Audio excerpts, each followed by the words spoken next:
Well, hey there, guys. Now, today's lesson, we're going to have a look at the different types of relations, and these are including functions. Now, I actually refer to this as the Alcoholic's Guide to Graphing, and you'll see why soon. Now, the purpose of this lesson is to be able to describe the type of relationship between X and Y. Now, there's different types of graphs that have different types of relationships, and you'll see what I mean why as we go through as well. Alright, so let's first of all have a look at a one-to-one relation. Okay, now a one-to-one, the easiest way to remember is the X to Y, right? Of course, X always goes first, Y comes second, right? So this is the X to Y. So one-to-one means that there is any X value can only correspond to one Y value, right? That is, any X value can only correspond to one Y value.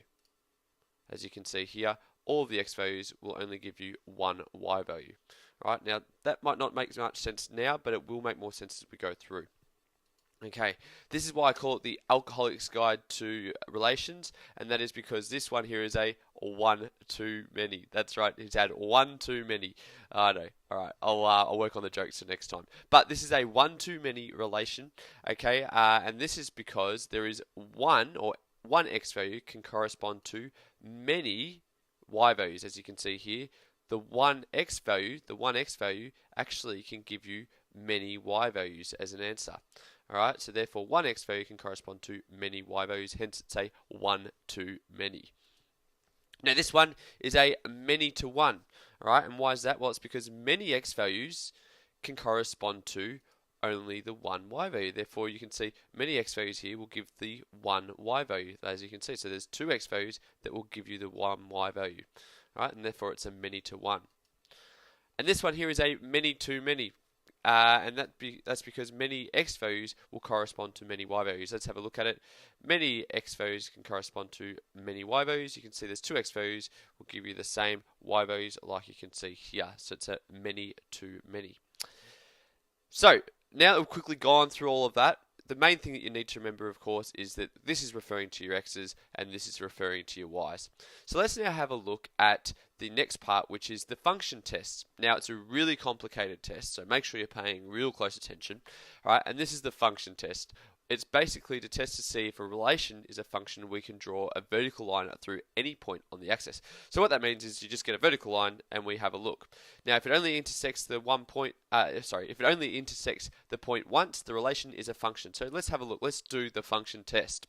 That is, I draw a line going straight down through it on a few places along the graph, and it needs to be anywhere along the graph. Now, as you can see here, it only goes through the graph once each time. So therefore, this is a function. But if we have a look here, when I draw a vertical line going down through it, it actually hits the graph twice. Now, because it actually hits this graph twice, it means that it's not a function. So if you can find a graph where it hits the graph twice at any point along the graph, well, therefore it's not a function. So then have a think about it. Will this one be a function? Let's find out.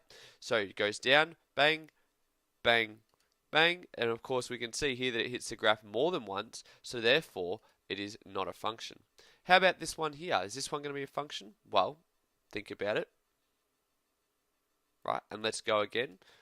Go straight down, only hits once, only hits once, only hits once, and even all the way over here at this value of -2 and 2 that you can see here, it would only hit once as well. So therefore, is it a function?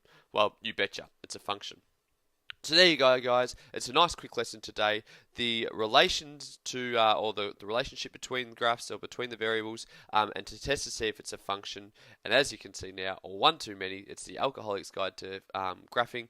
So if you have any questions at all, come and see me during class. But I think you generally will find this one pretty straightforward.